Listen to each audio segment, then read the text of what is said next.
আসসালামু আলাইকুম, সকলকে আমন্ত্রণ আনন্দ টিভি রাতের সংবাদে আপনাদের সঙ্গে আছি আমি মোস্তফা কামাল তোহা। রাজধানীর বনানীতে ট্রেনে কাটা পড়ে মৃত্যু হলো অজিত চৌধুরী ও তার স্ত্রী মনীষা চৌধুরীর। বিকেল থেকেই ঘোরাফেরা করছিলেন দুজন। 1-2 ঘন্টা ট্রেন লাইনে হাঁটাহাঁটি করার সময় স্থানীয় একজন জানতে চান কেন ঘোরাফেরা করছেন, এমন প্রশ্নে পাননি কোনো সদুত্তর। সবশেষ সন্ধ্যা 7টার দিকে জানা গেল ট্রেনের নিচে পড়ে তাদের মৃত্যু হয়। এমন ঘটনাকে কেউ বলছেন মৃত্যু, কেউ আবার আত্মহত্যাও হতে পারে বলে মনে করছেন। এ নিয়ে দেখুন আমার করা একটি প্রতিবেদন, জানাচ্ছেন ফয়সাল মাহমুদ, ক্যামেরায় ছিলেন আলী আহমেদ।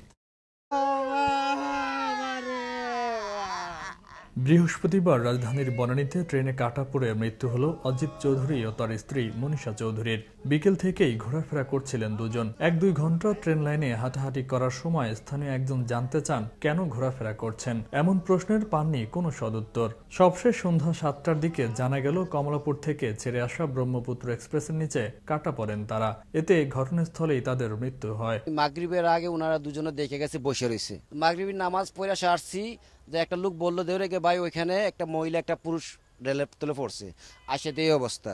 তখন আমি সিমগুলারে রক্ততে উঠতে আমার মোবাইলে বইরা ওনার ফ্যামিলির ফোন দিছি। এটা আমাদের মনে হয় ওনারা নিজে ইচ্ছা করে আত্মহত্যা করছে। তার আগে উনিরা আসরের সময় আসর নামাজের পরে ওনারা এই দিক দিয়ে ঘোরাফেরা করছে। নিহত ছেলে অঙ্কুর জানান তার বাসা সবুজবাগের মায়া কাননে। বৃহস্পতিবার বিকেলে তাদের মা বাবা ঘুরতে বের হন, কিন্তু সন্ধ্যা 7টার দিকে তার মোবাইলে খবর আসে নিহতরা চট্টগ্রামে থাকতেন। কিছুদিন আগে তারা ছেলেদের বাসায় বেড়াতে আসেন। খবর পেয়ে ঘটনাস্থলে চলে আসেন নিহতর ছেলে এবং ছেলের স্ত্রী। তাদের হৃদয় বিদারক আহাজারিতে উপস্থিত সবাই হয়ে যান নির্বাক। করুণ আহাজারিতে চারপাশ ভারী হয়ে ওঠে মুহূর্তেই। এ কান্না যেন থামার নয়। বিলাপ করতে করতে নিহত ছেলে অঙ্কুর জানান, তেজগাঁয় আমার আব্বু কাজ করতো, মানুষের গাড়ি টাড়ি ধরতো, ব্যবসা বাণিজ্য খারাপ, বেশ কিছুদিন যাবৎ বসা। পরে তোমার আব্বুর ফোনে পাইতেছি না, এক ভদ্রলোক ধরছে, তার সাথে তুমি ফোন দাও। আমি ফোন দিছি, পরে বলে যে তোমার আব্বার এই অবস্থা। বলছে ঘুরতে বেরোবে, আজকে ঘুরতে বেরোবে। এখান থেকে কে বাবার নাম্বারে ফোন দিছে। মা বাবা ছিল তার সব। এ কথা যখন বলছিল অঙ্কুর, পাশ থেকেই কান্নার আওয়াজ আরো করুণ হতে থাকে অঙ্কুরের স্ত্রীর। ঘটনাস্থলে বনানী থানা পুলিশ এসে লাশ উদ্ধার করে ময়না তদন্তের জন্য ঢাকা মেডিকেল কলেজ হাসপাতালে পাঠায়। কিন্তু সবুজবাগের বাসা থেকে বনানী এলাকায় কেন ঘুরতে এলেন আর দুজনেরই একসাথে ট্রেনের নিচে পড়া নিয়ে তৈরি হয়েছে এক ধূম্রজাল। এমন মৃত্যু কোনোভাবেই মেনে নিতে পারছেন না নিহত দম্পতির ছেলে এবং ছেলের বউ। বাবা গেল, মাও গেল, গেল তাদের সবই। বাবা মাকে হারিয়ে তাদের ডুবে গেল রবি। একমাত্র সন্তান অঙ্কুর। বাবা মা যাদের চলে যায় তারাই বুঝে এ কষ্টের বোঝা কতটা ভারী। ফয়সাল মাহমুদ, আনন্দ টিভি, নিউজ ডেস্ক। আবারও দেশের খবর।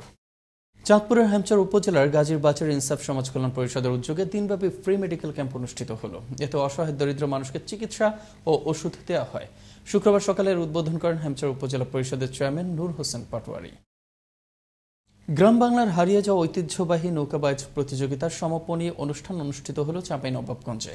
বৃহস্পতিবার গোমস্তাপুর উপজেলার চৌডালায় 2 দিনব্যাপী প্রতিযোগিতার সমাপনী ও পুরস্কার বিতরণ অনুষ্ঠিত হয়। নৌকাবাজ প্রতিযোগিতায় 13টি মাঝির দল অংশগ্রহণ করেন। অনুষ্ঠানের প্রধান অতিথি ছিলেন চৌডালা জহুর আহমেদ মিয়া কলেজের অধ্যক্ষ কামরুজ্জামান। সমাজের নারী ও শিশু নির্যাতন রোধে জনসচেতনতা বৃদ্ধি ও সন্ত্রাস প্রতিরোধে নোয়াখালী বেগমগঞ্জের জিরতলী ইউনিয়নে অনুষ্ঠিত হল বিট পুলিশিং কার্যক্রম। বৃহস্পতিবার দিনব্যাপী জিরতলী ইউনিয়ন পরিষদ কার্যালয়ে ইউনিয়ন পরিষদ চেয়ারম্যান রফিকুল ইসলাম মিলনের সভাপতিত্বে বক্তব্য রাখেন অতিরিক্ত police super Begumganj circle Shahjahan Sheikh. দেখছেন আনন্দ টিভি রাতের সংবাদ, সঙ্গে আছে মোস্তফা কামাল তোহা। কুমিল্লা সিলেট মহাসড়কের ব্রাহ্মণবাড়িয়ার কসবায় ত্রিমুখী সংঘর্ষে নিহত হল 3 জন এবং আহত হয় 4 জন। শুক্রবার দুপুরে সৈয়দাবাদে দুর্ঘটনার এ ঘটনাটি ঘটে। ব্রাহ্মণবাড়িয়া থেকে কুমিল্লা অভিমুখী ট্রাক মাইক্রোবাসকে চাপা দিলে নিয়ন্ত্রণ হারিয়ে অটোরিকশাকে চাপা দেয়। এ সময় স্থানীয়রা আহতদের উদ্ধার করে জেলা সদর হাসপাতালে পাঠায়। বায়োফ্লক পদ্ধতিতে মৎস্য চাষ মানেই নতুন সম্ভাবনার হাতছানি। এ পদ্ধতিতে অল্প জমি আর স্বল্প পুঁজিতে মৎস্য চাষের মাধ্যমে আমিষের চাহিদা পূরণ ও কর্মসংস্থান বৃদ্ধির পাশাপাশি লাঘব হচ্ছে বেকারত্ব। নারায়ণগঞ্জের রূপগঞ্জে অনেকেই চাকরির পাগলা ঘোরার পেছনে না ছুটে প্রযুক্তিকে কাজে লাগিয়ে বায়োফ্লক পদ্ধতিতে করছেন বিভিন্ন প্রজাতির মৎস্য চাষ। নারায়ণগঞ্জের রূপগঞ্জ থেকে রাসেল মাহমুদের পাঠানো তথ্য ভিডিও চিত্রে দেখুন ডেস্ক রিপোর্ট। খুব অল্প সময়ে অধিক লাভবান হওয়ায় সময়ের সাথে সাথে বায়োফ্লক পদ্ধতি খুবই জনপ্রিয় হয়ে উঠেছে নারায়ণগঞ্জের রূপগঞ্জে। তবে সঠিক প্রশিক্ষণের অভাবে নতুন উদ্যোক্তারা প্রতিনিয়তই পড়ছেন ঝুঁকির মুখে। বায়োফ্লক পদ্ধতির প্রশিক্ষণ ব্যবস্থা সহজলভ্য না হওয়ায় সামাজিক যোগাযোগ মাধ্যম থেকে অনেকেই তথ্য নিয়েই নতুন নতুন উদ্যোক্তা হচ্ছেন। ফলে সঠিক প্রশিক্ষণের অভাবে নতুন চাষিরা সাফল্য পাচ্ছেন না। তাই সরকারিভাবে সঠিক প্রশিক্ষণের ব্যবস্থা করা গেলে দেশের শিক্ষিত জনশক্তিকে কাজে লাগিয়ে ও মৎস্য চাষের মতো সহজ শর্তে ঋণ সুবিধা দিলে বায়োফ্লক পদ্ধতি দেশের অর্থনীতির নতুন মাত্রা হবে বলে দাবি করেন তারা।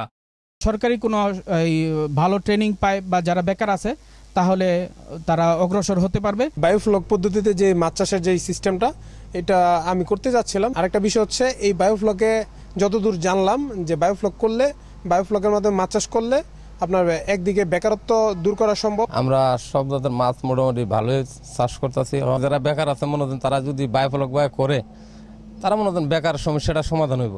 বায়োফ্লক পদ্ধতি সম্পর্কে এই কর্মকর্তা বলেন, বায়োফ্লক একটা নতুন চাষ পদ্ধতি, অত্যন্ত সম্ভাবনাময় চাষ পদ্ধতি এবং চাষিরা এক্ষেত্রে খুবই আগ্রহ প্রকাশ করতেছেন এবং আমাদের অধিদপ্তরের পক্ষ থেকে সরকারিভাবে এই বায়োফ্লকে রিসার্চ কার্যক্রম চলমান আছে এবং এটা পরবর্তীতে সরকারিভাবে হয়তোবা এই ফিল্ডে সম্প্রসারণের উদ্যোগ নেওয়া হবে।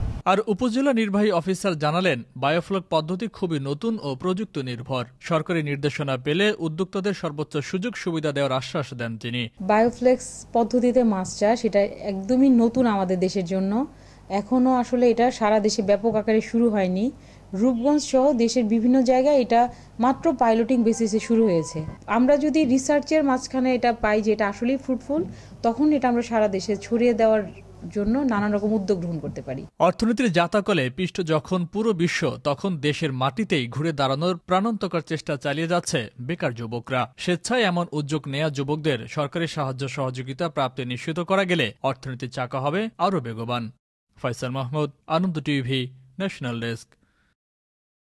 মিথ্যা ও বিভ্রান্তিকর তথ্য ছড়িয়ে হয়রানি ও প্রভাবশালী কুচক্রী মহলের দেয়া প্রাণনাশের হুমকির প্রতিবাদে সংবাদ সম্মেলন করেছে মুস্তাজির পরিবার। লালমনিরহাটের কালীগঞ্জ উপজেলার বৈরাতি গ্রামের নিজ বাড়িতে এই সংবাদ সম্মেলন করা হয়।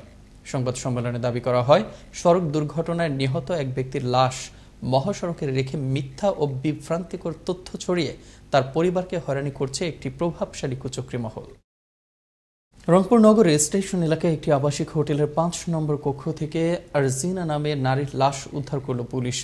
দিনাজপুর থেকে এসে স্বামী স্ত্রীর পরিচয় দিয়ে হোটেলে ওঠে আরজিনা বেগম ও সাইফুল ইসলাম।